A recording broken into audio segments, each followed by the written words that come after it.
Hi. Hi.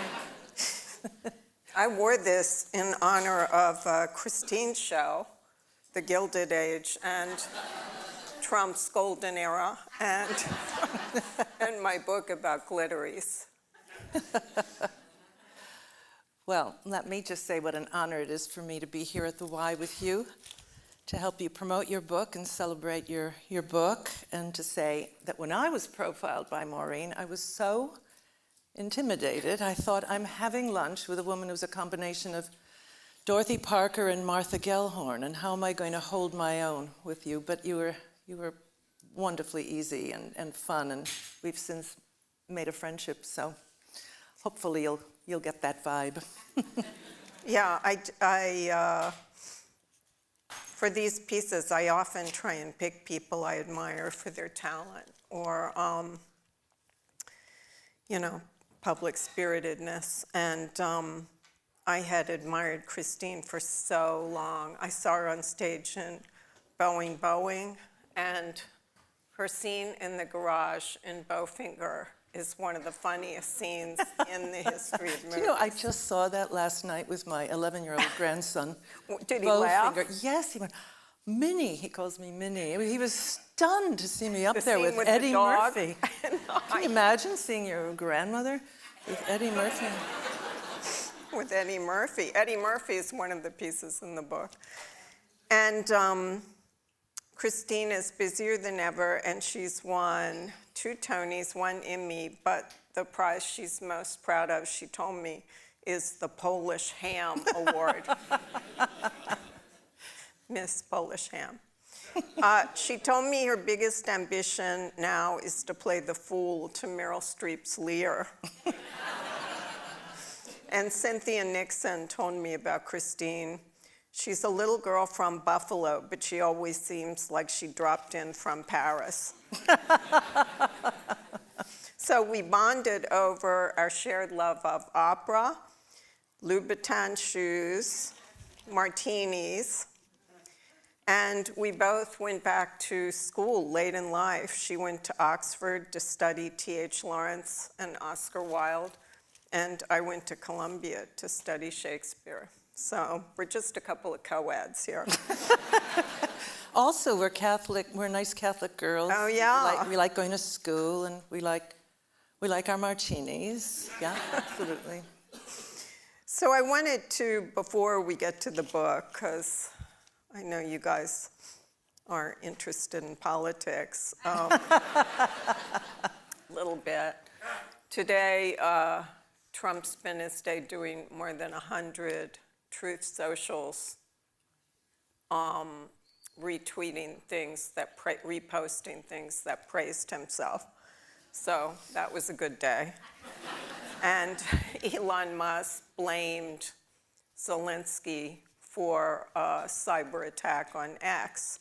So not much has changed since I left yesterday. But I wanted to ask Diane, you played Diane Lockhart in The Good Fight, and she was a liberal feminist lawyer working at a black law firm who suffered from Trump derangement syndrome. Yes, if you want to get away from the current events, you can binge watch 6 seasons of liberal lawyers going through Trump derangement syndrome. And on The Gilded Age, she plays an old money character who is unmoored by change, new money, and a value system based on extravagance and ambition, Agnes von Rhine.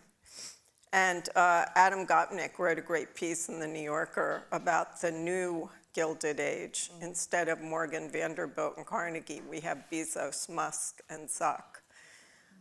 All of them trying to control the government in some way. So I just wanted to ask her, given your experience with these 2 shows, what your thoughts are on our new golden era or Gilded Age, or... Well, I recently rewatched a lot of the episodes of Good Fight, and I got quite emotional looking at what we had done, because what was described as a political fantasia on the theme of right now, and it was a show that was really capturing the Trump era, and it began with my character looking at the television set with her jaw open as Trump was sworn in as president. And 6 years later, it ended with rioting in the streets and tear gas. But at the end, the two women, the two heads of the law firm, Audra's character and mine, walking, and she says, you can't retire now, you have to keep up the good fight. And there's this woman's firm, you can lead a woman's firm in Washington, and Diane makes the decision that she's not going to give up the good fight. But the final shot is Donald Trump announcing that he's running for re-election, and that was 3 years ago. And the show had such a wonderful bookend quality to it, and it really was about what people were living through. So I'm afraid I'm like most people, I'm watching a lot of news these days. You can't not watch what's going on. But I looked at that and I just thought, oh my God, here we are again. And what really struck me is how we, you know, he was covered rather like entertainment when he first came down that escalator. I think the media gave him enormous amount of traction.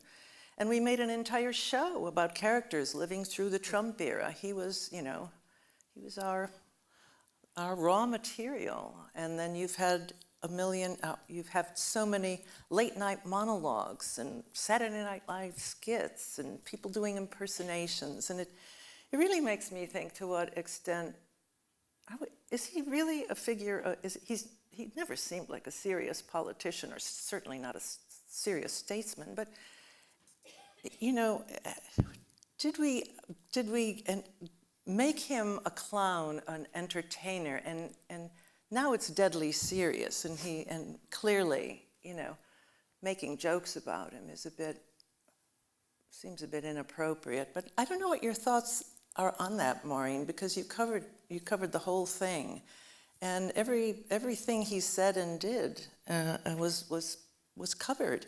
And you know, he got a lot of attention, and attention is now the greatest possible commodity, is to command people's attention. Wow, I've got your attention.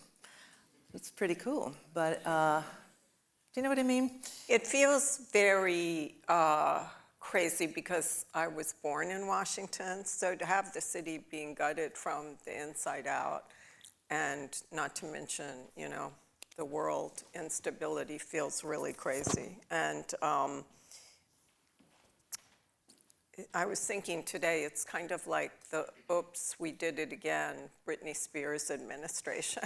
Because every day there's something where Elon gets rid of the people in charge of our nuclear safety and Ebola safety. And then he's like, oops, I didn't mean to do that. You know, and Trump is the same. He will put tariffs on, and then the next day it's like, oops, no, I'm taking this off. So it's hard for me to describe the seasickness that people in Washington have, because and Trump is very different this term because he's more confident and he's got his own people around him, and he's turned the government, he sold the government to the tech titans, and he's become an interventionist. He wants to take over Greenland and Canada and Kennedy Center and DC. You have to wonder how much is performative with him, because he'll make these pronouncements and he'll go back on it, but it's meant to rock our attention, and it's so disruptive. How do you write about him? How do you manage to just pin him down on any given week and say, I mean, your capacity for outrage must be quite exhausted. When I covered George W. Bush and Dick Cheney, I was always in the thesaurus looking for words that to call him a liar. We weren't allowed to call a president or vice president a liar then at the times. Now Trump, because of Trump, we can do that. So thank you, President Trump. But, you know, it's funny because everyone always asks me what Shakespearean figure is Trump like. And, you know, oftentimes I ask my Shakespeare scholars, and they say he's in a different tradition. You know, he's in that great American tradition of hucksters and con men, and that he's more like P.T. Barnum. And it's weird because when I was rereading my Elon piece in the book, he is described as in Silicon Valley as the sci-fi P.T. Barnum. So we're now being run by these two P.T. Barnums. Well, yeah, the clown thing. And Kara Swisher had a great piece in The Atlantic this week about how the tech guys have gotten bored with staying in their little digital world, and now they're going to take over the government. And it's, you know, unprecedented. I have to keep looking in the thesaurus for something about unprecedented too, because I've just run out of words. But in that you've written this book of profiles, if you could get in a room with him for an hour or have lunch with Donald Trump, would you nail him? Would you call him out? What? I have had lunch with Donald Yeah. Trump when he was headed toward the nomination in the summer of 2016. I took my boss at the time, James Bennett, the editorial page editor, and Carl Hulse, our Washington chief correspondent, to meet him at Trump Tower. And we went to lunch at Trump Tower, and he had the huge bottle of disinfectant that he used as a germaphobe. And then there was a woman who wanted to hug him, and he went over, and while she was hugging him, he went like this over her head and mouthed at us, "Hispanic, they love me." You know?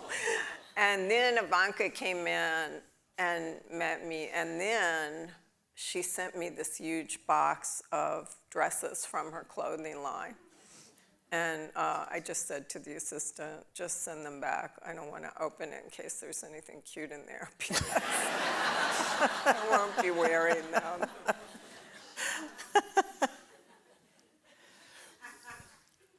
But wait, I had a few more things I wanted to ask Christine just about her career for a minute.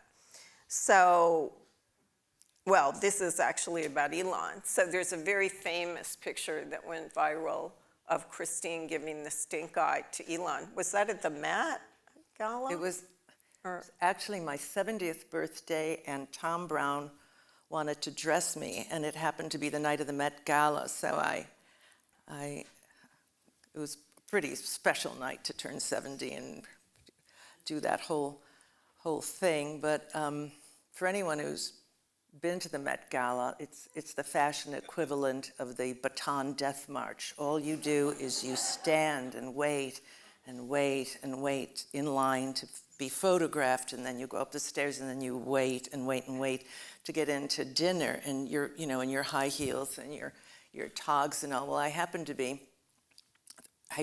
did the gauntlet of the photographers, but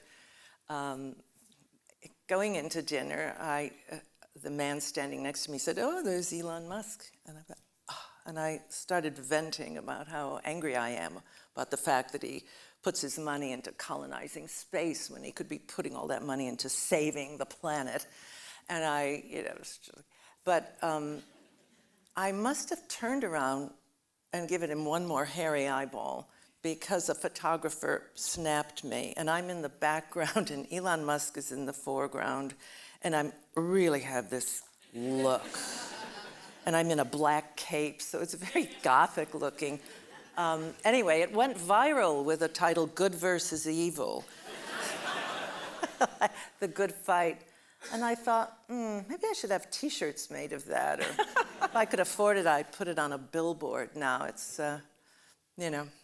my kids gave it to me as a Mother's Day present. They framed it. Well, that's a weird thing about Elon. I mean, in my essay in the book, I interviewed him back in 2017 and then a couple years later. But he and Peter Thiel, and there's an essay on Peter Thiel too, have devoted so much of their lives and money to things that are supposed to save the planet. And yet they've hooked up their fortunes to Trump, who's widely considered one of the most dangerous people on the planet. So that is why your head is always spinning exorcist style in Washington. But anyway, so when I was looking over Christine's resume, I noticed something I had missed, which is you were in the erotic movie 9.5 Weeks. And what I was did you very play? pregnant at the time, and I was doing this Broadway show, The Real Thing, and Adrian Lyne, he asked me to be in it. I only have a few scenes with Kim Basinger, but one of them is a dinner scene, and I think it's only my presence in that movie is only notable for the fact that during a dinner scene, you're looking for ways to ad-lib and keep yourself alive with the other characters, and the director wants you to come up with stuff, obviously, that they didn't write for you, so you're supposed to come up with stuff. But anyway, I said, well, I know how to balance a spoon on my nose, and I can drink from the side of my mouth with a spoon because I have this upturned nose. So he just thought that was terrific, and it's in the movie. So you're in an erotic movie balancing a spoon on your nose. Good work. Well, I wasn't in the erotic scenes, so it's the least I could do is come up with something funny. One more question. How is Carrie Coons spending 8 months filming White Lotus and also able to be on your show? We finished Gilded, and then she went off to do White Lotus, but it was a long shoot, and she was shooting in Thailand, and she got back and went right into the Gilded Age again. So she was very tired. She has 2 small children, so she was, that's one of the challenges of being an actress who's raising a family is you're always torn, and it's if you choose to go on location, it's do you take your kids or don't you take your kids? And I commuted for years. Matthew, my late husband, and I raised children in Connecticut, in a little town of Bethlehem, Connecticut, and we couldn't afford, as theater actors, to live in the city. This was the 80s, and things got very expensive in the 80s because of Wall Street money. You used to be able to live well in the 70s. You could live in, rent-controlled apartments, and it was affordable. And then the 80s, New York did something else. So we raised the kids in my husband's childhood home, and that meant it was 2 hours from New York, and I had an active theater career, so I would take a bus at 4:30, get to the Port Authority at 6:30, walk to the theater, do the show, and be on an 11:15 bus back to And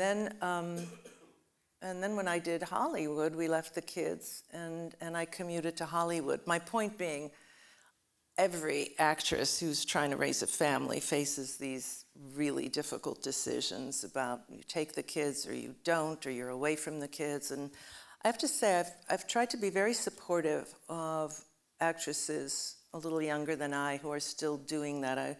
Carrie did write to me and say, I'm in a real conundrum. Do I take my little kids all the way to Thailand, or do I leave them? And I said, that's going to be really hard on you, and maybe hard on them to take them and disrupt their school. That's part of the problem, is the disruptive aspect on them. So she did. But she wound up, but she missed them, so she commuted from Thailand to Bedford, New York.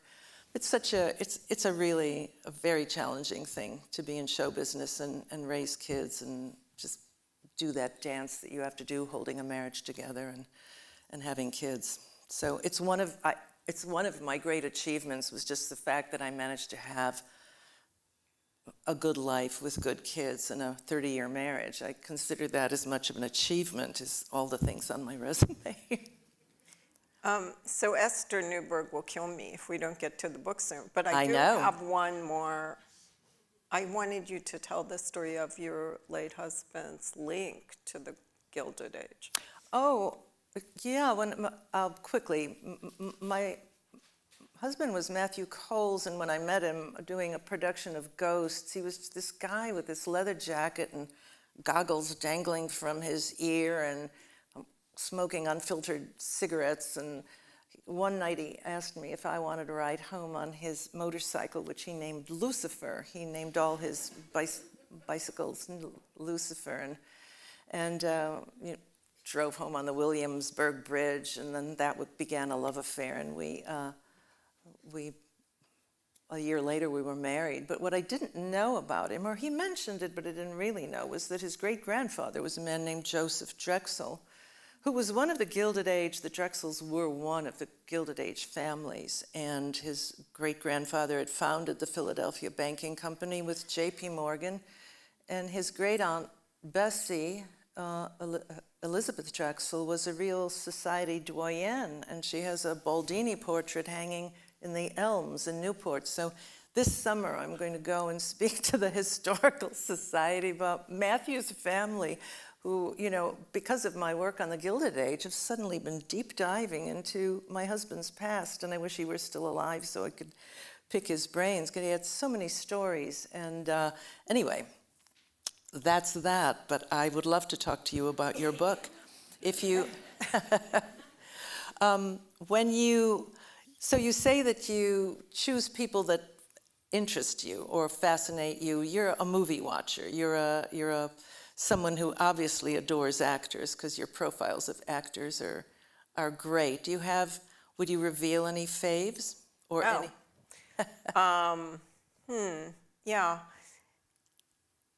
It's funny because when you interview someone that you've seen on the screen for a long time, they like, you are exactly the way I wanted you to be. Exactly. Well, I showed up on time and I was sort of nice.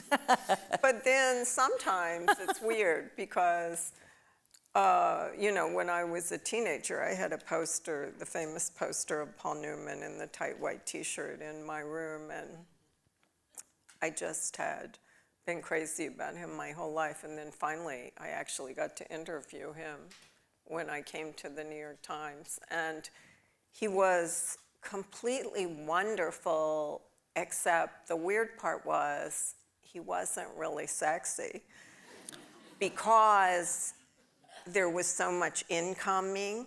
He had developed kind of a shell where he wasn't transmitting. There were no vibes because he was exhausted from all the incoming. And also, I think the sex symbol role had been imposed on him by Hollywood, and he himself did not feel that way. So when you read his book, it's kind of a constant struggle in his head that he's this sex symbol, and he could never just enjoy it. And I remember I met him somewhere to watch his racing team. I forget where, it was in the Midwest, I think. And he said, well, just call me when you're ready to talk or something. So I called the operator. I said, can I have Mr. Newman's room? And she's like, no. And I'm like, no, I know him. I have an interview with him. And yeah, she's right, like, lady. Sure. And then we were in the bar at one point after a race with his racing teammates, and women just began coming up to the table and hitting on him right when it was clear that that wasn't the moment. And finally he just said, I've got to go to my room. And so I could see why that was, but sometimes people are like you think they will be or want to be, and sometimes they're not. I mean, in the book, the only one in the book where I really had an adverse reaction was Kevin Costner. And again, I loved him. I love No Way Out. I just watched it again the other night. I love his whole daring approach to filmmaking, and he's really fun to watch on screen. But I went down to interview him when he was doing Robin Hood, Prince of Thieves, and he was in a terrible mood, maybe because he couldn't master the English accent, or I don't know why. But so we're in New Orleans, and we started walking over to where he was staying to do the interview, and these very sweet senior ladies were on the corner, and we were at a red light, and they asked if they could take a picture with him. And he just jumped down their throat. He started yelling at them, "Can't you see I'm busy?" And you just thought, no, don't do that. But then at the end of the interview, he was just angry through the whole interview. He didn't understand why I was getting a private interview. He didn't know what the Times was, I don't think. He just didn't, get it. And at the end of the interview, he put his hand on the back of my neck and squeezed it and said, "Don't worry, everyone has a bad day." Like talking about me. And then he goes, "Are you going to play this tape for your girlfriends?" And I said, "Look, I interviewed Paul Newman, and I didn't play that tape for my girlfriend, so I'm not playing this one." Oh, it must be interesting when you come across people who are truly inflated. Do you have a great desire to take No, them down? because You're so that's smart. my day job. I can't do that in the column. So that's why it was interesting when you said you were intimidated when we first met, because sometimes it's hard to get interviews because people think it's going to be like the column. But no, I have the White House to get that out of my system. Do you like profiling politicians more than actors? Actors are fun. At least they're an adventure. I do like it. I did a long profile on Nancy Pelosi, and it was really fun. And I'm trying to think whatever. I do like it.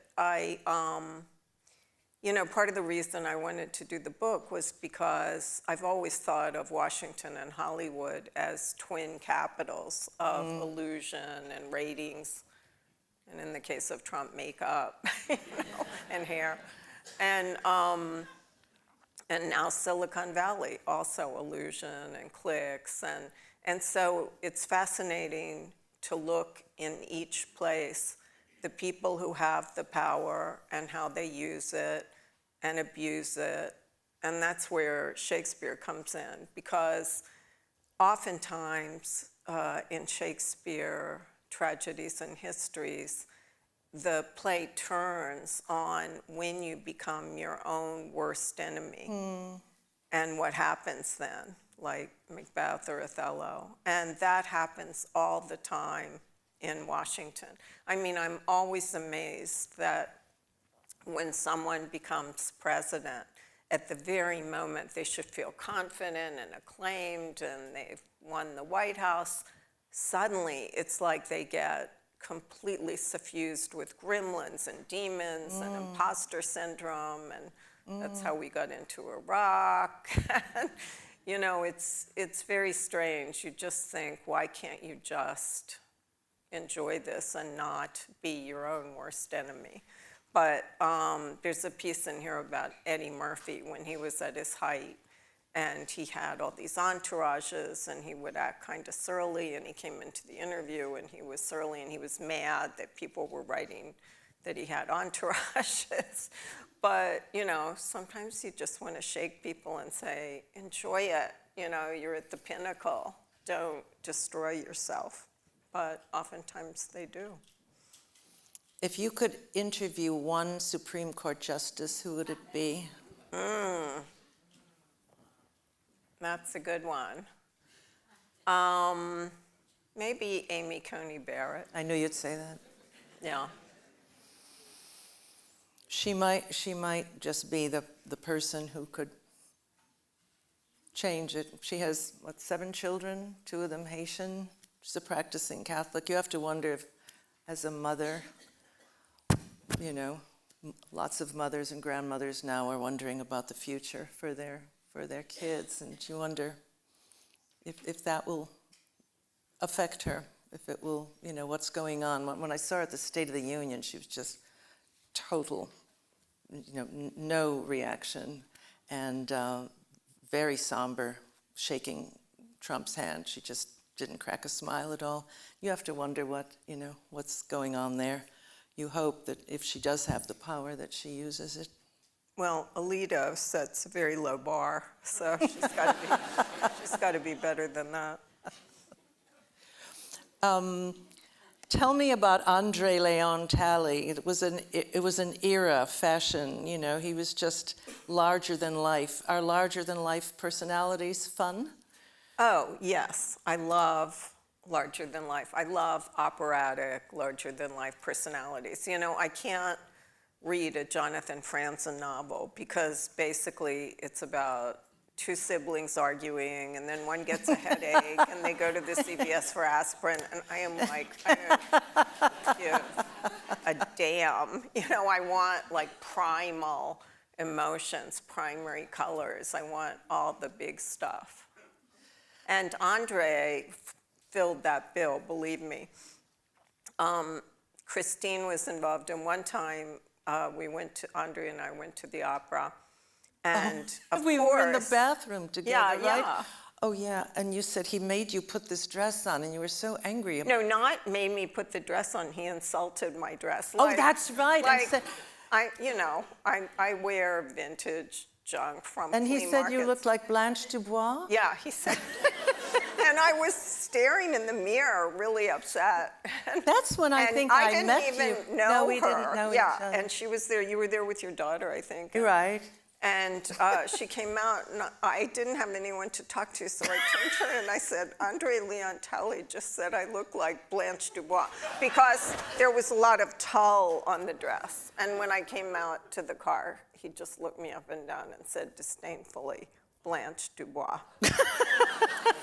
So I didn't have anyone to talk to, so I confided in her, and she could not have been sweeter and said he's not always right. And she even And what's wrong with Blanche Dubois? She even knew some of his styling mistakes for movie stars. And anyway, I left the bathroom feeling a lot better. But Andre was an amazing person, and he came down to the inaugural, I'm trying to remember, I think, was it 2012? I forget. No, that was a different time. It was earlier than that. But he came down to visit, and which was always like a state visit. And he got the flu, and he had to stay in my house for a week. And it was just like a replay of The Man Who Came to Dinner. Because, first of all, he had to take my bedroom, because that was the only bed he could fit in. And then he started yelling at me that my closets were messy, and I couldn't go out in wrinkled clothes. He'd go, come back here and iron that. And he was ordering around my assistant. I told him he couldn't order around a Times assistant, but he would say to the assistant, go get me some caramel ice cream. And then I would run out and get him caramel ice cream. And then I'd come back and he'd go, no, I've changed my mind. Get me some turkey chili. And then he would have changed his mind and wanted something else. But he was very sort of demanding, but also he was the coolest, most fun person. And so by the end of the week, we were just lying in bed watching old French movies. He had an advanced degree in French literature. Oh. And we were critiquing, Jean Moreau's clothes and Catherine Deneuve's stockings. And it was really one of the best times I've ever had. He was so funny. But sad, he didn't really have a love life, and Anna Wintour did a weight intervention on him with Oscar de la Renta, and they sent him down to Duke Diet Center, but it never really worked. But and this is my last Andre story, but then he came down for the 2012 inauguration. And wait, I think I have one more story about him. But anyway, he came down for the 2012 inauguration, and he took me to a brunch at the White House. And we were in the receiving line for Barack and Michelle Obama. And Andre goes through, and then I go through, and President Obama looks at Andre, and he goes, "This is your date?" And Andre didn't put me out. He just said, "Yeah, that's her." And the only other Andre story is he was so funny on the subject of the Trumps, because he styled the cover of Vogue for their wedding photo. So he went to Europe with Melania to shop for a wedding dress, and he was telling me the story, and he stops and he looks at me and he goes, "She is the most well-moisturized woman, head to toe, of any woman I've ever met."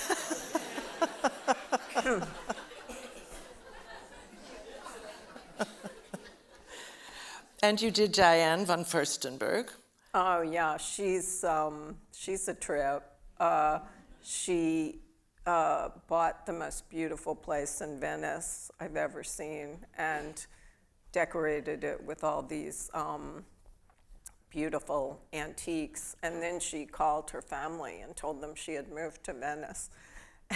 And I went to see her there, and she has so many crazy stories from the Studio 54 period. And one of them is that at one point, Mick Jagger and David Bowie wanted to have a threesome with her. And she's a very sultry, earthy, cool woman.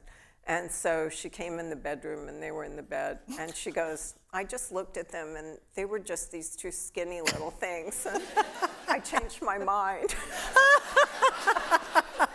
And she left. I love it. I love it. And then Patti Smith, of course. Yeah, I mean, I have met so many amazing women doing this book, and Patti Smith is super cool.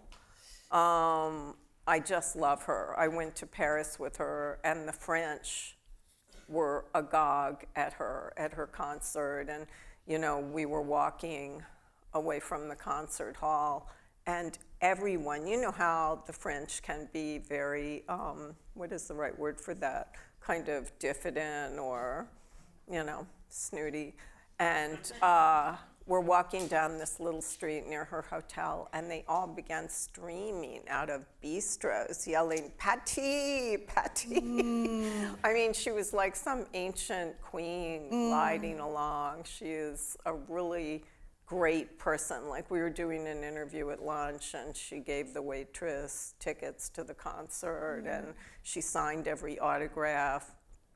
And you know how you have those Stars riders where they have all this crazy stuff, blue M&Ms and stuff. She just has brown bread and peanut butter in her rider.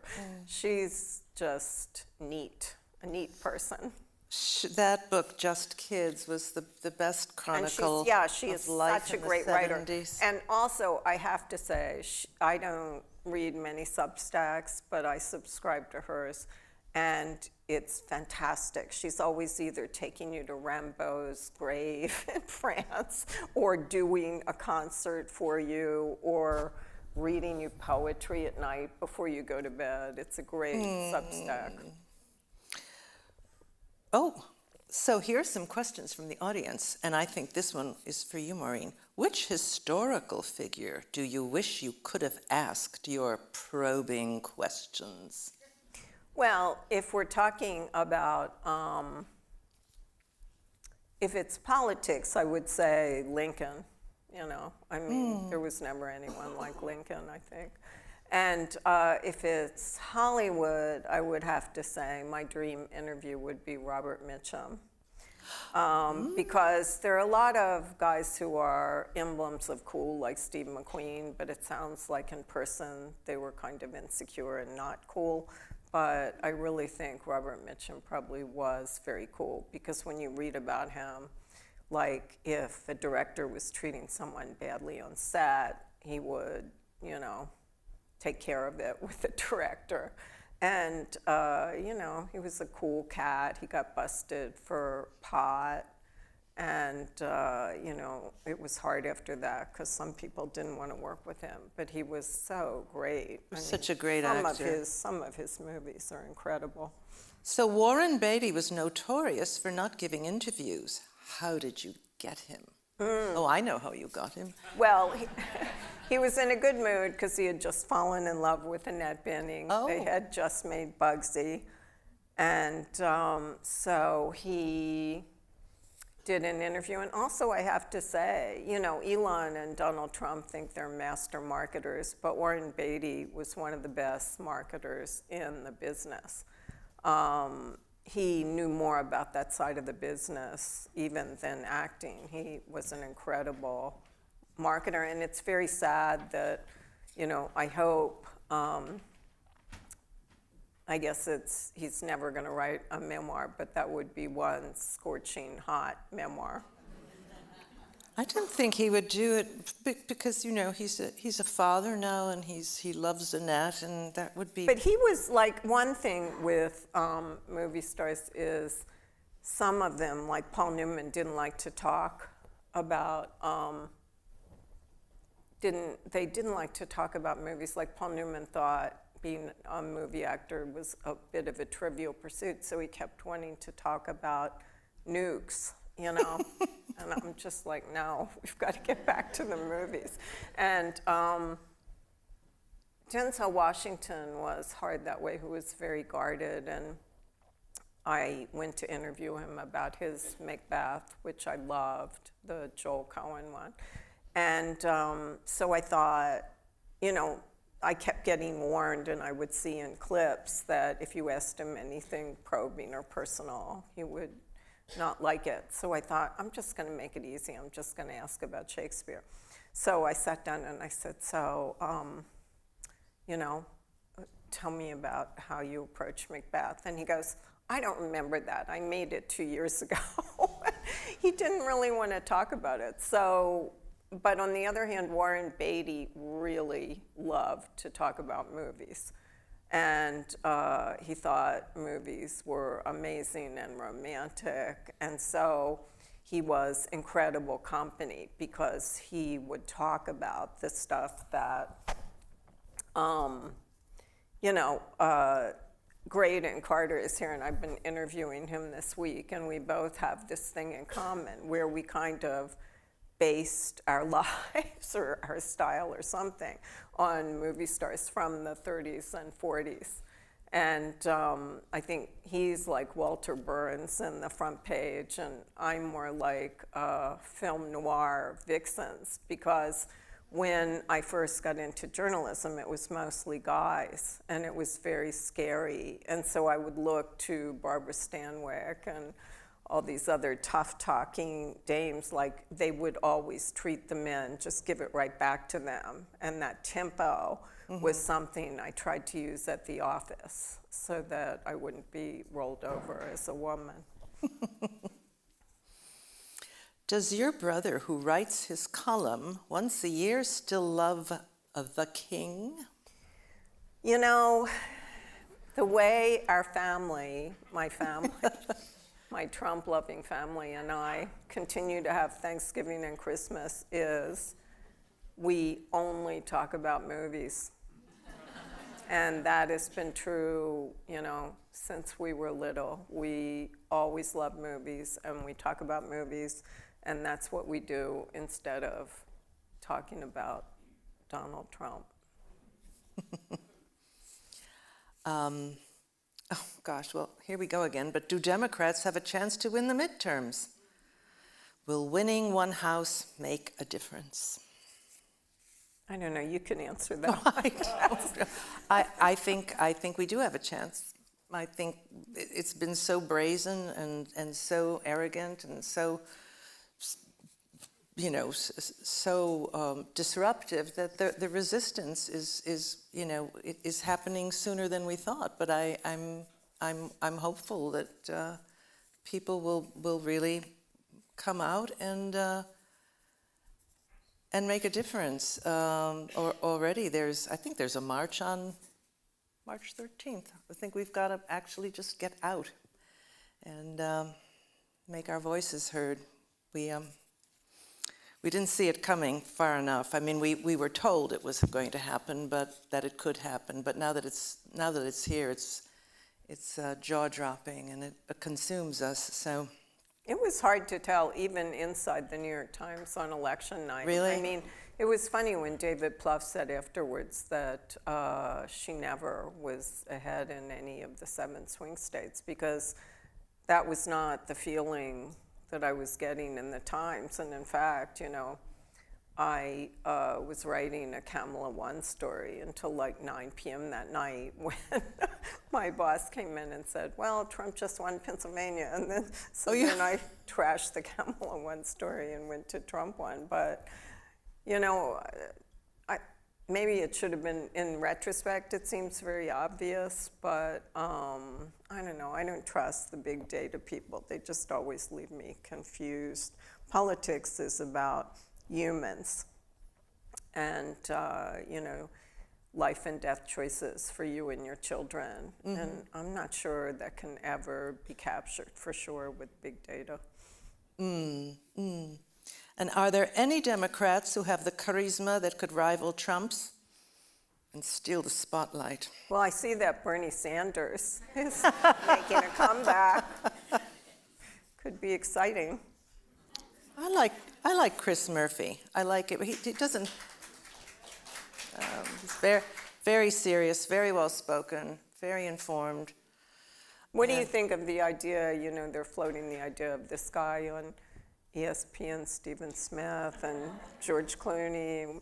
I mean, do you think you need a showman to fight a showman? Well, that was the last episode of The Good Fight, is a guy like Elon Musk decides he's going to buy the Democratic National Committee, and then he has a candidate, and it turns out to be The Rock, the movie star, Dwayne Johnson.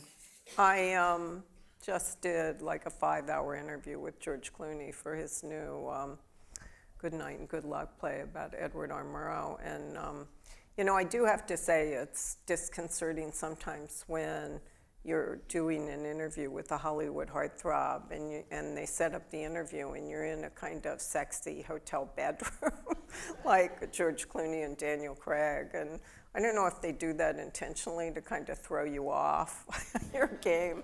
But I did ask him if he would run for president, and he said no. But I got the distinct impression there was a parenthesis at the end with unless. So he talked a lot about his mortality in that. Right, yeah. I thought that was interesting. Yeah. And his fear. I think he's, nervous about getting up on a stage, and very exposed, very brave of him to do it, but he's a very likable guy. Yeah, it was funny because I had met him 20 years ago or something when he was doing a thing about Washington lobbying. He had lunch and asked advice from not advice, but like he wanted to talk about Washington. And at the time, everyone thought he was the most charming person on earth. And I came out of it and I was like, he's not that charming. He's just acting charming. And then when he gave me a 5-hour interview, movie stars never do that. You get like an hour, or if you're lucky, an hour and a half. And so after an hour, I'd start getting my stuff together and he would keep talking. After another hour, I'd get everything together and he kept talking. And I realized I was a complete nitwit, because what is the difference between acting charming and being charming? And he was so unbelievably charming. And it was, Michael Kinsley said, insincere flattery is better than sincere flattery because you're trying harder. You have to try so hard to be as charming as George Clooney. I mean, you know, charm is a lost art, and it really requires work if you want to do it. And boy, he does it. That guy is a charmer. Yes. He does. Yes, he's. And great. also, Graydon said he's like the funniest person, along with Anderson Cooper, that he's ever met. Anderson Cooper? Really? Yeah. Oh. Well, we have to remind the audience that signed copies of Notorious are available in the lobby, just so you know. Where am I? Oh, maybe final question, I don't know. Was Mel Brooks as much fun as he appears to be? Yes. That guy is so much fun. He was 96 when I interviewed him, and I was a little leery thinking, how's this going to go? He was absolutely on the ball. He was hilarious, and we just discussed farting jokes for 2 hours. It was great. Anyone else you were particularly happy to, or anybody else you still want to interview? Are you continuing your profiles? Will they continue to appear? Yeah, I just did Lorne Michaels and yeah, that was George great. Clooney, and I interviewed this guy named Alex Karp, who's in charge of Palantir, which is basically a defense contractor, but it's all over the government now. And he was a character. And anytime I hear of anyone who might be a good profile, I jump on it. And if any of you ever have suggestions, I would love it. Does it take you is it usually lunch? I mean, you said you had 5 hours with George Clooney. That's a lunch. Yeah, I know. I've never been in an interview where it turned from day to night. But day to night with George Clooney sounds pretty good. Yeah, that's the play he should be doing. Who else? Well, we talked about Tom Stoppard. Oh, that's right. I reread Maureen's piece on Tom Stoppard, and that's when we had lunch. I thought, oh, what are we going to talk about? And we did talk about our crush on Tom Stoppard, and you were lucky enough to go to Dorset. And did you spend the night, or did you just have lunch? You had lunch? Unfortunately, no. He's madly in love with his wife, Sabrina Guinness. And but the pinnacle of my life was we were, I wouldn't say friends. We were friendly for many years. And one time he was on vacation in Bali, and he got me a present there. And I opened the present, and it was a sarong, a pink and white sarong. And I just thought, getting a sarong from Tom Stoppard is the best thing that's ever happened in my life. And it's never going to get better than this. Oh. Well, let's see. Would you prefer a fashion, a political, or showbiz of the three?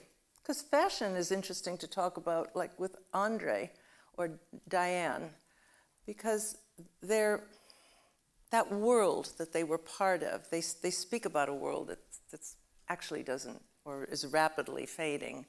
Well, one thing I should say about Diane, I had to call and ask her how she pronounces her name, because her husband pronounces it one way and her friends pronounce it another, but she said it's Diane. But she kind of got me obsessed with celebrity, because when I was a clerk at the Washington Star, I was just someone who typed before computers. I would type other reporters' stories when they call in on deadline, like from the Watergate trial or something. One day they came up to me, "Kid, it's your big break. We're going to let you interview Diane von Furstenberg. She's promoting this book called Beauty." And she's in a hurry to get to the airport, so she's downstairs.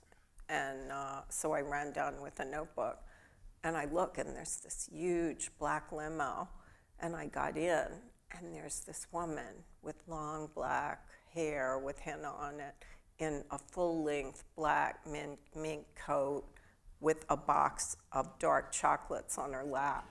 And I just thought, I need to know more about how you get this kind of life and what you do with it. But one of my favorite interviews and people is Tom Ford. You know, like everyone else on earth, I was totally intimidated because I'd seen all the advertisements with the naked models, and he has that unapproachable look. But in person, he is a super sweet Texan. Really one of the nicest people. And when I came to the interview, it was at the San Vicente Bungalows in LA. And it's, you know, San Vicente Bungalows is like this exclusive club with these beautiful rooms, and we were doing it in a hotel room there. And I came in, and he was rearranging the furniture. He had arrived early. He didn't like the flowers. He only likes white flowers. He had gone out and gotten different flowers. He had moved the plant. He had just completely rearranged it, which he told me he started doing when he was about 5 or 7 or something at his own house when he was little. And you know, you look at someone like Tom Ford and you go, that would be so great to have that kind of beautiful aesthetic sensibility. But it was like the movie The Red Shoes. It was like impossible for him to ever relax, because no matter what he looked at, it could always be more beautiful. You know, it could always just be better than it was. And so in a way, it was a form of imprisonment. Like he said one time he tried to paint color on the walls of his house in Santa Fe, and he had to repaint in 2 days because the color, you know, just any color on walls was driving him crazy. So to have an aesthetic taste that finely tuned is actually very hard, I think. But really, really, you know, he just, when he was in London, he had a garden of black flowers. I mean... Are there black flowers? Yes, and he found them. He thinks he's kind of like a sexy vampire because he doesn't like to go out. He won't go to brunch because it's in daylight. He doesn't think men should wear shorts.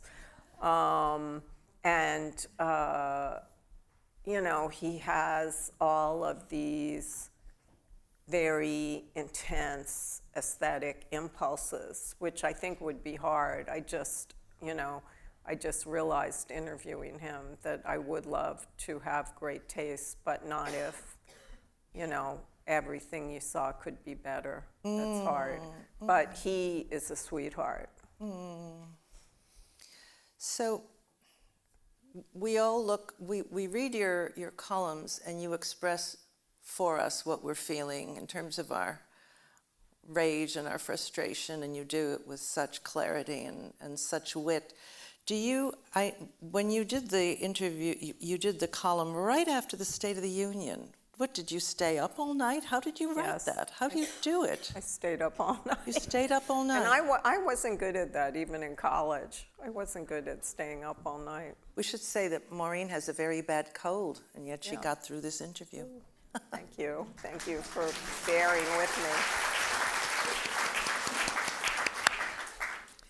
So do you have any kind of personal life? Do you have any hobby? Isn't our time up? I know, where are we? See that clock. It's been saying 8:36 for maybe 40 minutes now. So how are we doing? No, I don't mean that. I mean, No. Oh, are we 15 minutes over? I don't know. I don't know. You're the moderator. We weren't told how to get off stage. We weren't blocked. Oh. What, darling? Yeah. She said we can leave anytime we like, so I think we're going to leave before the answer Maureen to has the a personal life question. She's going to. Thank you, guys. That was fun.